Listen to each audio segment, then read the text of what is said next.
Salve, salve, minha gente! Nós três, o Inconsciente e um Bom Vinho. Hoje, um dia antes do Dia dos Pais, com um episódio muito singular, falando sobre paternidade e saúde mental. Eu sou Saulo, aqui está o William e ali o Gustavo, e juntos hoje, para a gente bater um papo ao redor da mesa, ou das mesas, e com a taça de um bom vinho. Falando em vinho, hoje, para essa conversa, para esse bate-papo, nós escolhemos um Cabernet Sauvignon. Essa expressão de vinho, ela é originária de uma uva que talvez seja uma das mais conhecidas e produzidas no mundo.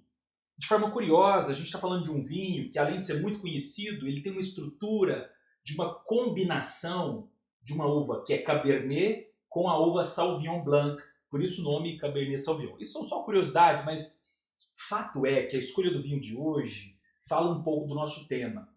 Porque esse vinho, dentre as suas características, tem uma bem peculiar, que é a potência dele nas suas notas, na sua cor e na sua intensidade. E essa potência, ela se torna melhor na medida em que esse vinho envelhece. Inspirados no Cabernet Sauvignon, hoje nosso assunto é sobre paternidade. Naturalmente, se você é vivo, se você existe, com certeza uma pessoa, um homem ou um genitor, como nós vamos encontrar aí na literatura, para poder referenciar, né, essa perspectiva biológica do pai, foi necessário para que você viesse a existir, assim como a mãe. Mas no episódio de hoje nós queremos pensar como é que se constitui essa paternidade, quais são as dinâmicas, os desdobramentos dessa perspectiva do ser pai na sua relação com o filho, como essa dinâmica ela desenvolve a personalidade de uma criança e ao mesmo tempo desafia esse pai na medida em que ele envelhece. Né? E para além disso, vamos pensar questões contemporâneas, como por exemplo a paternidade atípica. Vamos nos conectar um pouco com talvez um dos principais teóricos que apresenta o assunto de paternidade, que é Donald Winnicott, né? E também pensar quando essa paternidade chega no setting psicoterápico, quais são os desdobramentos que isso vai se dando. Eu começo esse nosso bate-papo hoje, né, aqui com os meus amigos, pensando numa frase que compõe a música Pais e Filhos do Legião Urbana, né, essa banda de rock tão aclamada na década de 90 aqui no Brasil. Em um dado momento, mais no final da música, Renato Russo vai dizer, ou vai cantar, né, ali de forma poética, falando um pouco dessa constituição da paternidade, da maternidade dos filhos, né? A seguinte frase: você culpa os seus pais por tudo. Isso é um absurdo. São crianças como você, o que você vai ser quando crescer. Essa provocação tão única diante dessa composição do Renato Russo, cantada pelo Legião Urbana, é o pontapé inicial para esse nosso bate-papo. E aí eu começo ainda, né, nessa introdução, já passando a bola para os meus amigos aqui na sequência, como que pensar a paternidade exige que também nos coloquemos disponíveis a refletir que esse pai um dia também foi filho. Que esse pai também teve uma experiência antes de ser pai com uma outra expressão de paternidade, seja essa paternidade presente ou ausente, enfim, mas que um pai antes foi um filho. E que não é possível a gente pensar a constituição desse pai, como esse pai se configura, né, e principalmente a relação desse pai com o seu filho, sem ter um olhar e um cuidado de considerar que esse pai já ocupou, e talvez até ocupa, e sempre ocupará e habitará a pele de ser filho. E aí eu passo a bola para o William, que tem sido alguém que, além de gostar muito da temática, tem estudado e lido um pouco sobre Donald Winnicott. Eu, pessoalmente, aprendo muito com o William sobre esse assunto. Esse é um assunto que eu não domino tanto e gosto de ouvi-lo, principalmente quando ele traz a perspectiva winnicottiana. Então, William, por favor, pode seguir com a bola aí, pensando um pouco a paternidade. É isso, né? Eu acredito que propriedade nós temos, né? Porque aqui são os três pais, 9 filhos. Hum. E eu acredito que, como você trouxe, né, sobre a questão que todo pai ele já foi ou é um filho ainda, né? Acabei de pensar aqui agora. E não tem como a gente falar sobre a questão da paternidade sem falar da estrutura que nós, homens, pais, principalmente os nossos pais, nossos avós, bisavós, como eles foram criados. Porque hoje a gente, principalmente na clínica, e enfim, né, a gente vê muito chegar na clínica e muita gente falando mal dos pais, reclamando, porque é meu pai e tudo. Mas pensar esse lugar de que o homem foi criado, como ele foi criado, nessa estrutura de homem não chora, o homem ele tem que ser o provedor da casa, ele tem que sair, dar conta das coisas enquanto a mãe está cuidando dos filhos, ele tem que trazer comida para dentro de casa, né? E o papel do homem era um papel autoritário. Eu digo era porque eu tenho fé que parece que está mudando um pouco esse cenário, né? Eu acho que a nossa geração ela está entendendo um pouco essa questão do cuidado com os filhos, né? Então, o homem ele tinha esse lugar autoritário, né? Que ele chegava em casa e o filho, eu mesmo ouvi isso, né? A gente o lugar de, ó, quando seu pai chegar, você vai ver, né? Sim. Então, ou seja, não é um lugar de afeto, é um lugar que você tinha medo, né, do pai. Mas esse homem, esse filho também, ele foi treinado desse jeito, né? Nós homens, eu posso dizer nós, a gente não foi treinado para cuidar, a gente foi treinado para dar conta das coisas.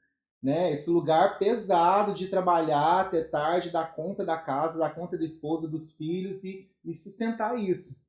Então, acho que pensar nisso, nessa estrutura social, essa cultura que o homem foi criado, acho que é muito importante antes da gente discutir qualquer coisa sobre paternidade.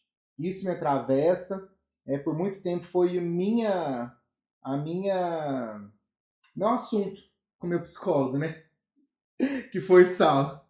De dar conta desse lugar, né? De ser pai, de prover e dar conta de todas as outras coisas.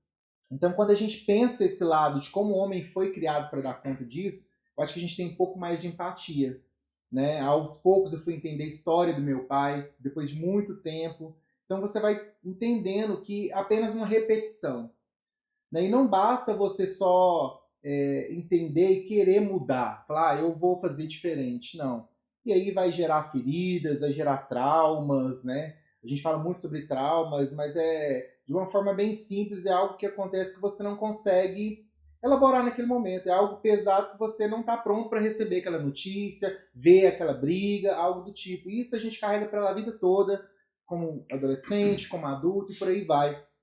E aí entrando um pouquinho, né, no que eu estudo, que é o Donald Winnicott, um psicanalista, né, pós-freudiano, ele fala muito sobre a questão da mãe suficientemente boa, né? Todo mundo fala, Winnicott, da mãe suficientemente boa? Da mãe suficientemente boa.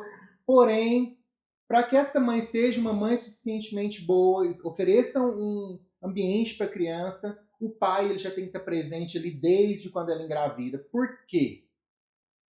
Porque para a mãe, ela ter um momento tranquilo ali durante a gestação, os primeiros meses de vida da criança, né, que para um Winnicott é ali a dependência absoluta, a dependência relativa, não vou entrar em detalhes, né, isso fica uma questão teórica, que é um papo mais aberto, mas nessa dependência que a mãe ela tem que dedicar à sua criança, o pai, ele é a pessoa que vai dar suporte para que essa mãe, ela não, vamos dizer aqui na palavra mais simples, não surte. Né, oferecer um ambiente para ela que ela consiga ser devota ao seu filho, né? Um ambiente no qual seja um ambiente agradável, que ele consiga proporcionar para ela talvez um tempo para ela tomar um banho, né? Um banho à vontade, né? Porque normalmente as mulheres fazem, não, meu filho nasceu, eu não sei que dia que eu tomei um banho direito, né? Então o homem ele tá ali para dar um suporte para ela. Eu vi isso muito, né? Algumas pessoas comentando na gravidez da minha esposa. Talvez você proteger a esposa até de familiares, de visitar isso, não, calma. O bebê tá pequeno, né? Deixa descansar um pouquinho. Então, o papel do homem ele vai além do bebê só depois nasceu, ou só depois que o bebê tá correndo e fala papá pela primeira vez. Ele vai bem antes, né? Esse papel do homem de estar ali para ajudar a mulher para que ela consiga, sim, ser devota à criança, né? E como esse papel, né, William? Tô te ouvindo aqui, minha cabeça está bem ativa nisso, né? Como esse papel, se ele não for ensinado, se ele não for pensado e até passado de geração para geração, ele vai ser um papel disfuncional, né? Esse homem vai pensar que ele nada tem a ver com aquilo, ele vai pensar que paternidade, na verdade, diz respeito a colocar comida em casa. Quer dizer, se a gente pensar o nosso contexto latino-americano, né, Minas Gerais e principalmente interior, Uberlândia, né, uma cultura extremamente provinciana, né, aonde eu já ouvi bastante, meu pai dizendo que nunca trocou uma fralda minha dos meus irmãos, nós somos 3 lá em casa, exatamente porque o pai dele nunca fez isso também. Então, há nesse processo o entendimento desse lugar da paternidade para pensar um desenvolvimento saudável, mas como que culturalmente passou-se uma perspectiva de que a ausência desse pai ela era natural e às vezes até necessária, como se trocar uma fralda comprometesse a minha hombridade, a minha masculinidade. Né? É isso, né? É aquilo que eu tava falando, né? O homem ele não podia mostrar que ele estava vulnerável, ele não podia mostrar que ele estava... É o chora calado, sofre calado, né? Ou nem chora, engole o choro. Engole o choro. O homem não chora, o homem não sente, o homem tem que ser forte. Né? Você vai fazer... Quantas vezes eu já ouvi já, não só em casa, mas isso é coisa de mulherzinha. Né? Então, assim, são questões que vai passando de geração para geração, né? Então é difícil. Eu lembro que quando eu decidi, eu posso dizer que eu sou um pai ativo, quando eu decidi ser um pai ativo, fazer diferente tudo, eu acho que um ponto que eu posso comentar aqui foi quando eu decidi participar ativamente do nascimento dos meus filhos. O primeiro filho, o Azaf, por exemplo, né? Quando minha esposa decidiu ter o parto em casa, depois de muita discussão e tudo, eu falei, não, mas como? E depois eu fui pro consultório, a médica ela explicou muito bem para ela e eu fiquei encantado, falei, cara, vai ser em casa, né? E aí eu comecei a família, outras pessoas, porque né, ela é doida, que não sei o que, falei, gente, vai ser em casa, vai nascer dela, ela quer e eu apoio, pronto. Né? E eu costumo falar, para quem eu converso, eu falo que eu sou um ativista do parto, né, humanizado, normal, né, em casa. Mas nada contra a cesárea. Mas assim, eu costumo falar que o homem que ele não passa pela oportunidade de pegar o seu filho, porque eu peguei o meu filho, ele nasceu, eu peguei o meu filho, assim, ó, quando ele nasceu. Cara, eu fiquei sem reação. A médica pega ele debaixo d'água, com o olhinho aberto, eu pego e eu fiquei sem reação. Peguei. É uma cena que nunca sai da nossa memória, né? Minha segunda filha também, ela nasceu, minha esposa pegou, depois eu peguei ela no colo. O meu terceiro, eu peguei ele saindo, demorou um pouquinho, peguei ele, entreguei pra minha esposa. Tem uma foto que eu acho que é a foto da minha vida, né? Com ele assim, dando um beijo nele. Então, assim, eu acho que o pai que não passa por uns momentos desse, tudo bem que a gente tem que desconstruir muita coisa, né? Mas esse lugar de cuidado inicial, o que eu quero dizer com essa fala minha, é que quando eu decidi com esse cuidado inicial, eu acho que ao longo da criação dos filhos, isso vai ficando mais fácil. Quando você se apega logo no começo. Participa das consultas pré-natal. Por exemplo, a minha esposa, ela faz pré-natal. Ela fala que dificilmente o homem participa. Quando ele participa, ele está no celular ou então ele não está sabendo o que está acontecendo no lugar. Então, falando de participação, né, eu estou olhando aqui para o Gustavo e pensando, Gustavo, né, como é que é essa participação, né, quando talvez uma surpresa vem. E aí a gente sabe, né, você vai compartilhar aqui para nós sobre uma paternidade atípica, né? Quando além de tudo isso que o William trouxe com tanta precisão sobre o lugar da paternidade, você também é instigado, desafiado a pensar uma relação de cuidado que exige um olhar singular ali para a realidade de uma criança que tem um espectro autista. Como é que é isso, Gustavo? Acho que antes de mais nada falar sobre essa ideia do romantismo, né? Tudo é colocado nessa conta e eventualmente quando a gente tem uma surpresa como essa que você qualifica aí, as coisas entram numa outra configuração, né? Então, a princípio, eu e a minha esposa, o nosso primeiro filho é uma criança autista, né? Já não se usa mais essa nomenclatura, mas até então nível 1 de suporte. E nós demoramos mais ou menos uns 2, 3 anos da vida dele para, acho que aos 2 anos, começou-se uma investigação, né? Então, mas eu posso dar um passo anterior e dizer, e também tentar conectar com a fala de vocês até aqui, inclusive essa fala do William, sobre o que seja a paternidade, né? Esse sonho conjunto que começa ali na união do casal e essa ideia de família. Então, quer dizer, nós não esperávamos isso, como imagino que a maior parte dos pais e mães atípicos não esperam, né? Ah, então, quer dizer, vem os 2 anos de vida do Bento, né, o meu filho mais velho, e o pediatra, de repente, começa a avaliar que havia alguma coisa diferente, né? Porque ele tinha alguns comportamentos nas consultas e um pouco exagerados esses comportamentos, e ele levantou para nós essa suspeita, né? A investigação. Coincidentemente, ele havia retornado de um congresso e esse congresso tocou muito no assunto na época, né? Meu filho hoje tem 7 anos. A discussão sobre o autismo hoje é uma discussão muito difícil em termos de pesquisa e estudo, e é uma jornada difícil quando a gente pensa comparando a outros transtornos. Então imagina 7 anos atrás, né, como é que era isso. Sim. Mas um pediatra extremamente capacitado, né? Estamos com ele até hoje. Ele fez o parto, salvo engano, agora eu estou fazendo um pouco de confusão, não sei se da minha esposa ou do meu cunhado, irmão dela. Mas para dizer um pouco sobre esse tempo de atuação, né, desse Dr. Luiz. Se esse vídeo chegar até o senhor, saiba que temos profunda gratidão com tudo que o senhor proporcionou para nós até hoje nos cuidados dos nossos filhos, né? E claro que colocamos na sua conta também esse olhar tão atento em relação à vida do Bento, e que proporcionou que nós pudéssemos, como tanto se fala, sobre correr contra o tempo quando se trata do diagnóstico do TEA, que o senhor pudesse, então, naquele momento, nos alertar, né, e a gente pudesse começar, então, um tratamento o mais precoce possível. E aí vem aquela fase do luto, né? Vem uma fase do luto. É meu filho, mas não era isso que eu queria para o meu filho, né? Quando falo isso, não me refiro a falta de amor, a, de repente, mudar aquele sentimento que brotou no momento em que ele veio ao mundo, mas, sem sombra de dúvidas, e por isso eu acho que eu inicio a minha fala falando sobre esse excesso de romantismo, quando nós falamos sobre autismo, é que inicialmente é o que a gente sente, né? Um luto.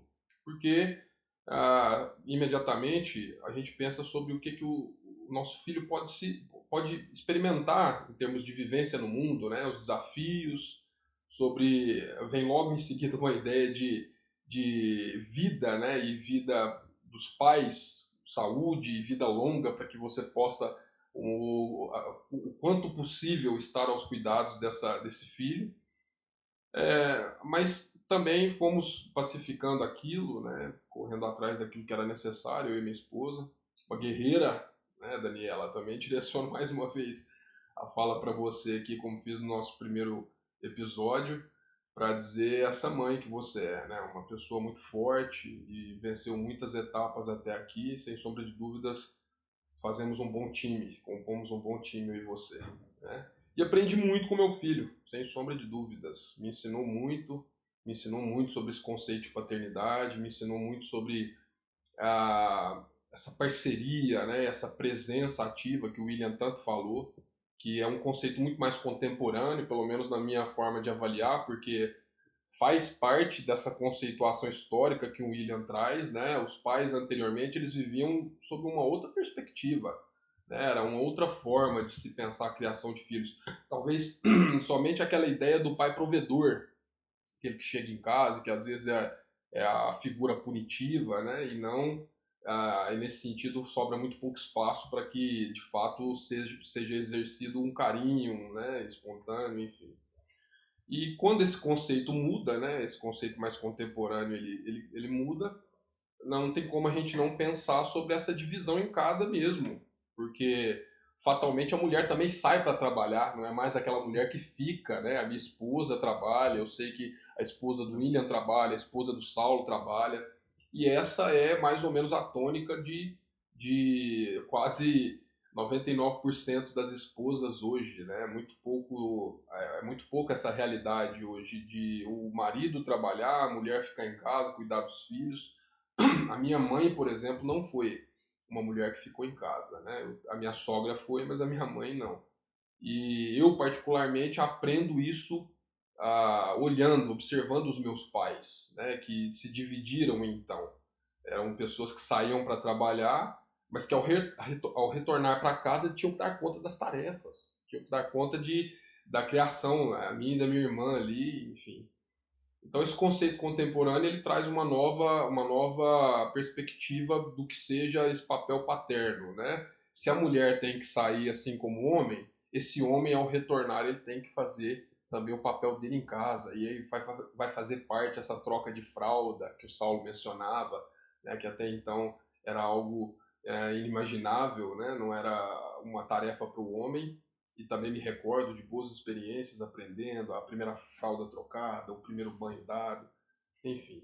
Devolvo a palavra para vocês, tenho mais para contribuir, mas vamos tentar tornar um pouco mais dinâmica a conversa. Deixa eu só complementar algo aqui que você falou, que é interessante que essa questão da esposa trabalhar, eu acho que isso, Saulo, eu acho que é um ponto que acabou conectando um pouco o homem com o filho também, porque a esposa antes ela não saía para trabalhar, então o homem ele ficava fora o dia todo, voltava para casa.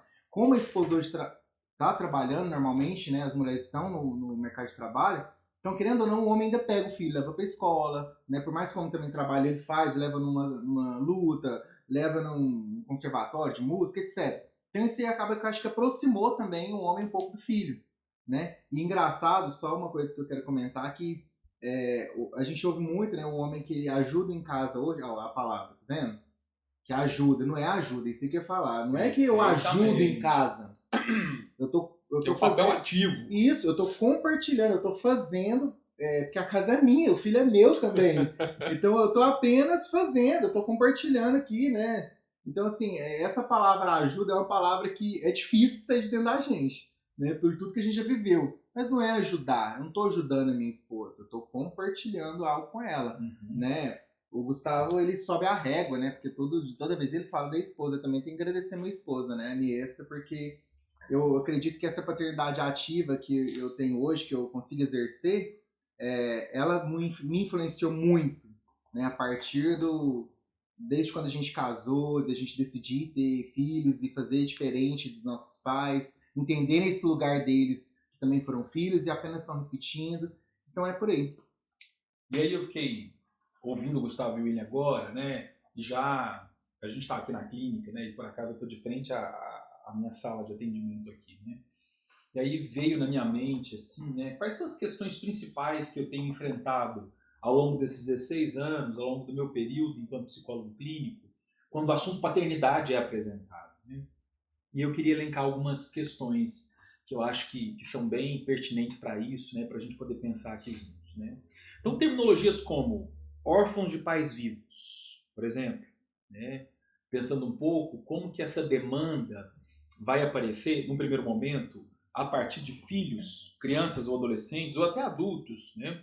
Que mesmo tendo um pai biológico, um genitor, né? Ou às vezes até o pai ainda casado com a mãe, se sentem órfãos. Né? A ausência desse pai ela é tão concreta que é como se ele não existisse.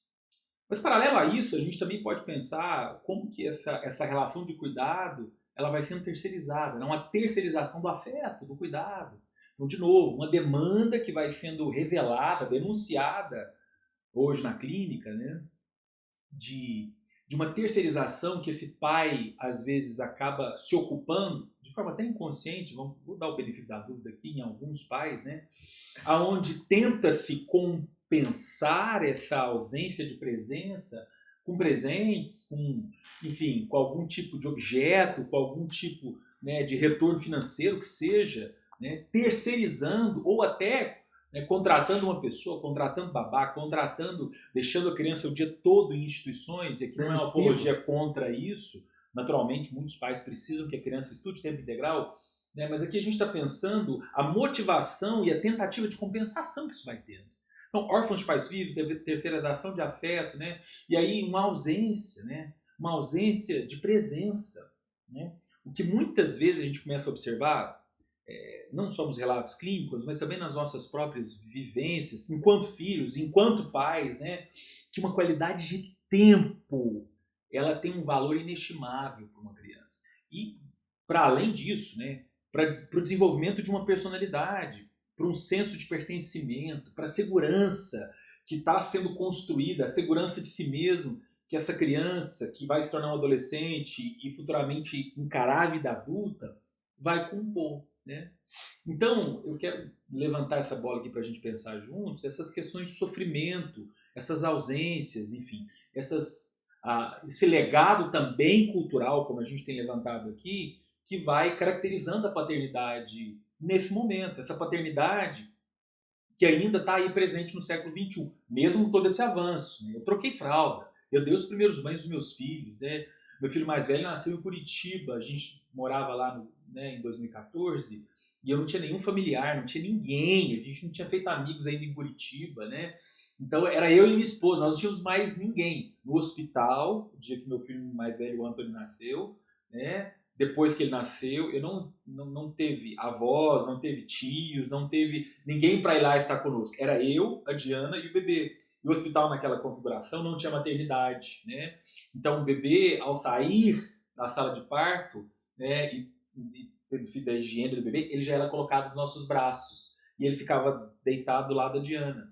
Foi um misto de alegria e de angústia, por não ter a presença e ao mesmo tempo ser convocado como pai a já descobrir o que seria aquela relação de cuidado. A minha esposa teve que fazer uma cesárea, foi um parto, né, que teve um certo risco, enfim.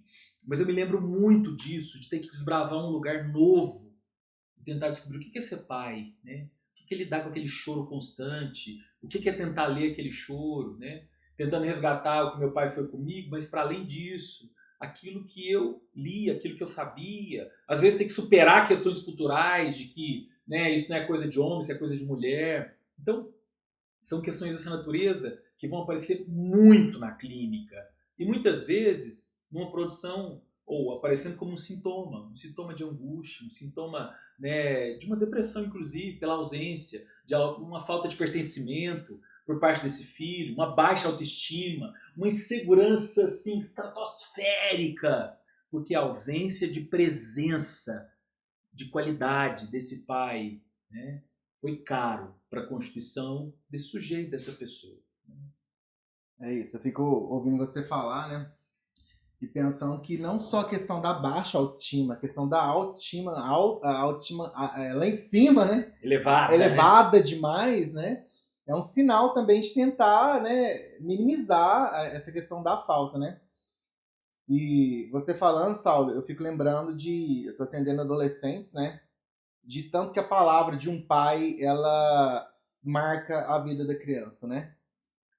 Tem um caso que o pai não mora com o adolescente, mora em outra cidade, e adolescente trazendo para mim as questões de escola, dificuldade em matérias e tudo, e a gente conversando sobre isso, como que ela podia fazer, estudar, amigos e tal, enfim. E aí ela chega e fala assim, eu não tô conseguindo fazer o que eu queria fazer. Mas por quê? Porque vem pensamentos na minha cabeça que eu não vou conseguir, que eu não vou dar conta. E aí conversa vai, conversa vem e fala assim, mas quem já te falou isso? Ela, não sei. Eu falei, não, tenta pensar, alguém já te falou isso, né? Porque você consegue sim, a gente tá conversando aqui já tem um tempo que eu te atendo, né? O que você quer, você vai atrás. Aí ela parou, baixou a cabeça. Meu pai já falou que eu nunca ia dar conta de nada. Então, assim, tanto que a palavra de um pai, talvez, eu não tô falando aqui na forma de julgar, porque eu acho que inconsciente, do jeito que, né, foram treinados, o tanto que tem poder, né, a palavra de um pai, né, sobre uma criança. Pra você ver quantos anos que o pai nem tá perto da filha, nem conversa, mas uma palavra que ele falou lá atrás tá influenciando na filha agora. Eu acho que você pode falar, vocês podem falar, né, vocês atendem mais tempo, até na questão do adulto. Né, o quanto a palavra de um pai, por mais que é lá atrás, ou questões que acontecem, vai reverberar lá na vida adulta. Né? E eu acredito que quando a gente se torna pai, a gente visita a nossa infância. E aí as questões, igual você falou, né? As questões vêm, mas vêm assim, fervendo pra cima da gente. Me lembrei de uma cena, deixa eu só trazer aqui, que ela tá muito fresca, né? Certa vez eu tava, já agora, isso deve ter 4 anos, tá? Eu tenho 41 anos, então eu devia ter uns 38, 39, alguma coisa assim. E aí, eu fui na casa do meu pai, dos meus pais, né? E aí, em dado momento, assim, meu pai me chamou no corredor e falou assim: filho, eu preciso que você me ajude com a sua mãe. Porque eu quero muito ir lá visitar a sua avó, no caso, a mãe dele, né? Que mora em outra cidade, a uns 300 quilômetros daqui. Só que ela não está querendo ir, ela está com algumas questões, alguns compromissos e tal. E assim, talvez você possa tentar convencê-la a ir. Olha que interessante isso. Só que eu, muito próximo da minha mãe, sabia que ela não queria ir porque ela estava cansada, porque ela estava indisposta, que ela não queria ir. E aí, de repente, eu falei assim, não, pai, mas minha mãe não quer ir. E assim, gente, foi tão interessante porque, de repente, eu veio um insight assim, que era um filho conversando com outro filho. Em que sentido? Era o meu pai, filho da minha avó, trazendo a demanda dele como filho, e eu, como filho da minha mãe, trazendo a minha demanda como filho. Então eram dois filhos conversando. Na verdade, era meu pai e eu. Né? Mas eram dois filhos. Ele trazendo a perspectiva dele como filho. Eu quero ir ver a sua avó, que é a mãe dele. E eu, como filho da minha mãe, olhando para o meu pai. Mas aí, em algum momento, a conversa foi ficando interessante, assim. Claro, um pouco de tensão. A gente tentando encontrar uma solução que não estava encontrando, porque ele olhando como filho da mãe dele e eu olhando como filho da minha mãe. E tinha uma incompatibilidade nesse momento. E o curioso foi de pensar que, peraí, meu pai, ele é filho, ele está aqui como filho. Ele como filho, ele quer ir lá na mãe dele, ele quer fazer essa viagem, ele quer gastar um tempo lá. E eu como filho da minha mãe, quero proteger ela, quero dizer, não, deixa ela ficar aqui. Quer dizer, por algum momento eu esqueci que ele era meu pai, né?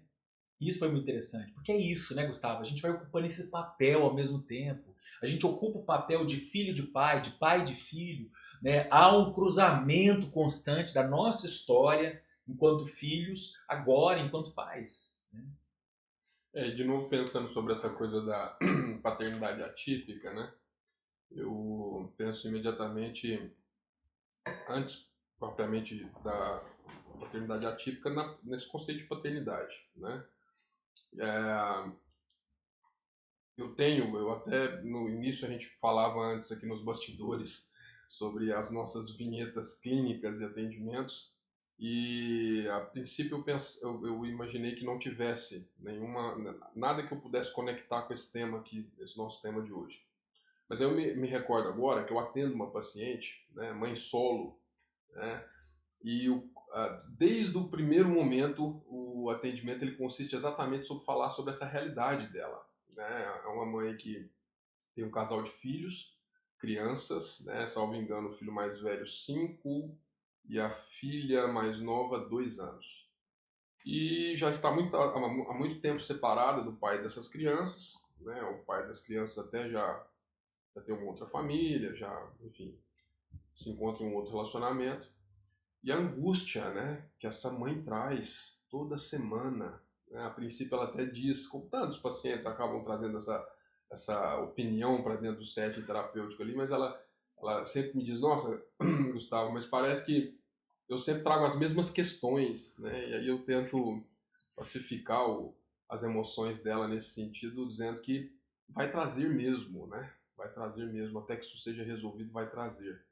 E o fato são coisas básicas, né? As queixas delas são algo como: eu queria ter tempo para fazer uma atividade física, eu queria ter tempo para tomar um banho de qualidade, porque não tem com quem haja uma divisão de tarefas, de cuidado, né? Ela é professora e recentemente teve esse recesso nas escolas, e ela conta com esses períodos em que o pai fatalmente vem e fica com os filhos. E aí ela consegue esse espaço de tempo para viver a vida dela, né?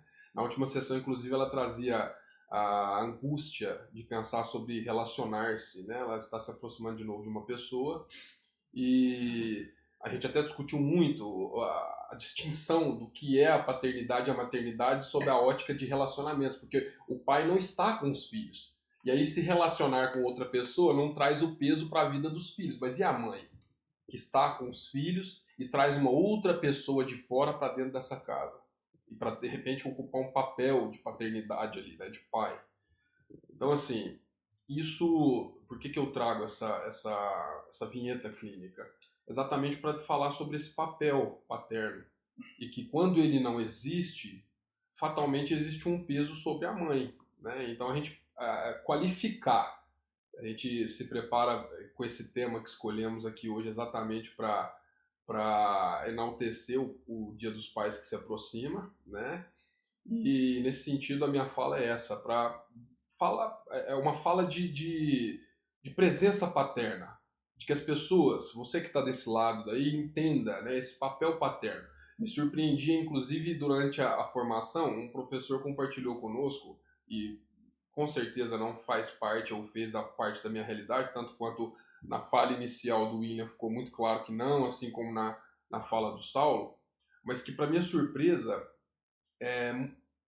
não é tão comum quanto eu imaginava que os pais estejam envolvidos no processo do parto dos filhos. Às vezes é uma mãe, às vezes é uma irmã, né? Às vezes é uma tia. E eu me surpreendi muito, né, nesse sentido. E isso fez com que eu também trouxesse para mim mesmo uma reflexão do meu papel. Né? Participei dos 3 partos, né, dos meus 3 filhos, a princípio com dificuldade. Eu não sei se vocês experimentaram algo semelhante, mas pelo menos o primeiro parto para mim foi um pouco difícil, estar ali naquela... A minha esposa, ela não teve parto normal, foi sempre cesárea. E eu, naturalmente, tinha alguma dificuldade de estar no hospital, né, no centro cirúrgico, né, e tudo, apesar de que hoje a gente vive uma possibilidade de parto mais humanizado, assim eles chamam, ainda que não seja um parto normal. Pelo menos o meu o último parto que tivemos em casa, não em casa, no hospital, mas o último parto que tivemos, né, do meu filho mais novo, já havia esse conceito no hospital. E aí, nesse sentido, eu participei de tudo. Eu fiquei ali presente, me entregaram o meu filho, eu fiquei com ele no colo, enquanto cauterizavam a cirurgia ali e finalizavam tudo, né? Mas, enfim, o que eu quero dizer com essa mensagem é isso. Existe um conceito contemporâneo acerca da paternidade, isso muda muito, isso fala sobre uma presença muito ativa, essa presença ativa que o William fala sobre como é ser pai atualmente. E, naturalmente, a gente, nesse sentido, consegue conectar com o que não é ser pai. Né? Quando eu falo sobre essa paciente, inevitavelmente eu penso, né, sobre o que, na verdade, então, não é ser pai. Porque ela traz também a angústia nas falas dela de que, mesmo quando esse pai está aqui, né, num período de férias ou coisa parecida, um feriado mais prolongado, ele acaba deixando esses filhos com a mãe, com a avó, e vai encontrar com amigos. Né? E aí eu não tenho como não pensar sobre o pai que eu sou, né? E reconhecer o meu papel ativo. Aquilo que o Saulo falava ainda há pouco, o momento de qualidade que a gente oferece para os filhos, memórias, né? Presença, enfim. Gustavo, deixa eu só comentar algo aqui. Quando a gente fala de paternidade, é algo que, se você quiser fazer um pouco diferente, a gente tem que entender que tem sacrifício. Aí tem Muito. sacrifício. Muito sacrifício. Né? Porque você vai ter que deixar de, talvez, jogar uma bola com seus amigos, porque você tem que ajudar em casa, você tem que ajudar aí, ó. Você tem que estar em casa, tem que também cuidar dos seus filhos, né? Talvez tem que lavar uma louça ali para, né, para que a esposa tome um banho. Talvez não, a louça é minha. Entende? Então, lá em casa o almoço, a janta, as coisas é minha, porque o ensinar as crianças, minha esposa leva mais jeito. Então, assim, a gente compartilha, né? Sim. Então, assim, e aí eu volto para você, porque como um pai atípico, né? Eu acho que esse sacrifício ele é ainda maior, né? De se dedicar, porque você talvez vai largar coisas que você gosta. Para ser um pai ativo, um pai, você tem já que abrir mão de algumas coisas. Como o Saulo trouxe no começo, né? Para ter tempo ali com seu filho, né? Então, assim, eu acho que exige para ser um pai diferente do que nossos pais, avós, etc. foram, acho que exige, né, Gustavo? Um outro dado alarmante, que esse eu acabei esquecendo, mas acho muito bom que você tenha feito essa conexão comigo para que eu pudesse lembrar. Algo muito comum, William, Saulo, você que está nos assistindo do lado aí. Os pais, quando descobrem um filho, né, autista, a mãe permanece. O pai tende a sair de cena. Interessante. Então não é incomum, né? Eu faço muito esse papel de acompanhar meu filho nas terapias, né? Há um bom tempo divido isso com a minha esposa, principalmente porque veio chegando os outros filhos e essa necessidade dela estar em casa e cuidando dos menores e tudo. Eu falei, não, vou tomar para mim isso, né? Tanto que procuro exercer a minha clínica hoje dentro dessa perspectiva de ter tempo para também encaixar as terapias do meu filho e assumir isso. E estando naquele ambiente, você percebe, são sempre mães que estão ali. E o relato que a gente percebe também nas discussões é que a estatística é bem alta de separação desses casais. Porque o pai, ele muitas vezes não consegue sustentar esse lugar. Então esse é um dado. É isso aí, minha gente. Poderíamos ficar muito tempo aqui conversando nesse assunto e rendeu bastante o episódio de hoje. Mas para a gente fechar, quero desafiar meus amigos aqui a gente pensar num princípio, né, ou numa frase, enfim, num aprendizado que nós carregamos a partir dessa vivência da paternidade, né, e também, talvez não, né, nos despedir nesse episódio de hoje, fazendo menção dos nossos pais e dos nossos filhos. Então, eu começo dizendo o seguinte, para mim, meu filho mais velho tem 11 anos, então, enquanto pai há 11 anos, eu estou aprendendo o que é ser menos egoísta. Acho que se eu pudesse eleger uma expressão que a minha vida se apropriou há 11 anos atrás e durante 11 anos, e pretendo, espero que isso ainda me acompanhe como pai, é que a paternidade todos os dias, ela me lembra que eu devo existir para além de mim mesmo. A paternidade todos os dias, ela me convida. Convite a gente aceita ou não, hein? Não é nenhuma convocação, é um convite. Então eu posso aceitar ou eu posso negar esse convite. E eu procuro aceitá-lo, né? Mesmo com muito custo. A olhar para o outro, para além de mim, né? Vindo para cá, me permita só trazer isso aqui, foi muito interessante. A gente estava lá, toda sexta-feira a gente tenta comer uma comida diferente na janta, né? E os meninos lá em casa gostam muito de japonês, muito, muito. Então há um esforço às sextas-feiras para eu passar em algum lugar, comprar um pouco de comida japonesa e levar, né? E normalmente, né, comida japonesa não é tão barato, eu não como. Eu faço uma outra coisa para mim. E hoje, né, chegando lá, o meu filho perguntou: papai, você não vai comer sua salada e tudo, né, e tal? E eu falei: não, hoje o papai comprou um pouco mais de japonês, né? E aí minha esposa entrou e falou assim: filho, sabe por que o papai não come japonês? Não é porque ele não gosta, é para vocês comerem mais. E é exatamente isso. Então, Anthony, Natan e Micael, eu amo vocês. Obrigado, porque é uma bênção ser pai de vocês. E meu pai Saulo, que privilégio. Eu te amo, pai. Que beleza é ter meu nome como Saulo. Eu sou conhecido como Saulinho no meu meio. Eu sou muito feliz com o meu nome, porque meu nome tem a ver com meu pai. Né? É isso aí. É isso. Acho que você falou um pouco do que na hora que você falou eu pensei em falar. Que hoje, realmente, quando a gente entende essa paternidade, tudo que a gente faz, se a gente estuda mais, se a gente trabalha mais, não é pela gente, é pelos nossos filhos, né? É interessante que quando a gente passa na frente de uma loja e você vê uma roupa, e você vê um tênis, você fala, nossa, que legal. Aí você vê um tênis de criança, você fala, nossa. Aí você já ignora que você está precisando e já leva pro seu filho, né? É interessante que a gente pensa mais neles, né? E realmente, né? Você falando aí, eu acho que eu posso concordar com você que meu filho também, o Azaf, tem um Azaf de 11, a Esther de 8, Israel de 6, fez agora 6 em julho. Eu acho que com cada filho, o ano vai passando, a gente vai aprendendo, né, a ser pai. E aprendendo a ser menos egoísta, aprendendo a viver mais para eles, né, dedicar para eles. Eu acho que é a nossa missão, né? E se a gente, quando eu falo a gente, nós como sociedade, a gente sempre fala num futuro melhor para os nossos filhos, mas como ter um futuro melhor sendo que a gente não educa os nossos filhos, né? A gente não traz uma base forte, coloca eles nos nossos ombros e fala assim, meu filho vai, né? Então, assim, acho que agradecer, né, pelos meus filhos, pela Zaf, Esther, Israel também, pela minha esposa, por ter dado meus filhos, né? E caminhar junto, igual eu comentei aqui, essa paternidade que eu venho desenvolvendo não é fácil. Quem me segue no Instagram vê que eu falo muito sobre paternidade, muito sobre pais, mas já deixei bem claro no vídeo lá atrás, eu não falo com o intuito de ensinar, falo com o intuito de compartilhar o que eu estudo, porque eu erro muito também, nós erramos, a gente está aprendendo a ser pai.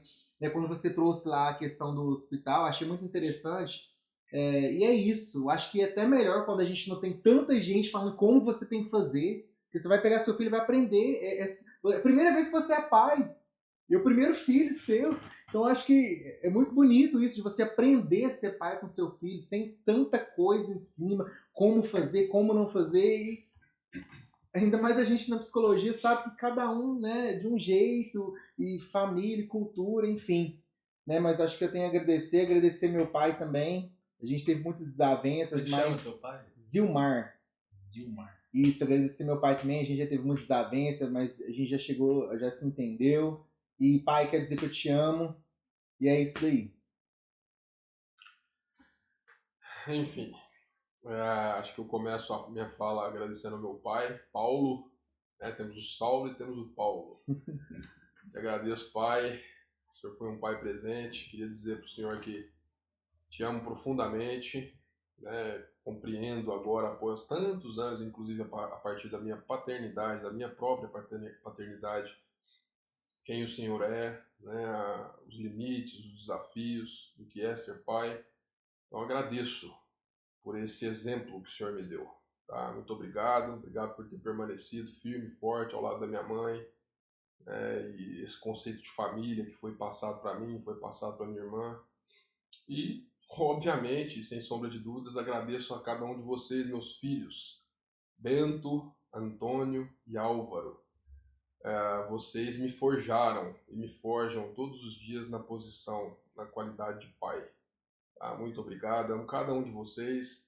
Acredito que os momentos que passamos juntos, eles dizem muito sobre esse amor que eu tenho por vocês. Dou muito do meu tempo, esse conceito, que o William falou, mas antes o Saulo falou também, que a gente deixa de ser egoísta. Isso é a mais pura verdade. Nós pensamos em nós na última posição. Os filhos, eles tomam esse lugar de muita atenção, de muito cuidado, exatamente por essa presença ativa, por essa paternidade ativa da qual o William falou tanto. Nós procuramos exercer com muita dificuldade, com muito trabalho, trabalhando fora, trabalhando em casa, olhando para os filhos, atento aos filhos e tentando oferecer para eles um mundo melhor. Então, muito obrigado. Vocês me forjam todos os dias. Para a gente fechar, sempre há tempo, para você que está nos ouvindo aí, que é pai, e que é filho também. Nós partimos do princípio que há sempre um convite para que a resiliência, a ressignificação e principalmente a redenção dessa relação de pais e filhos possa acontecer.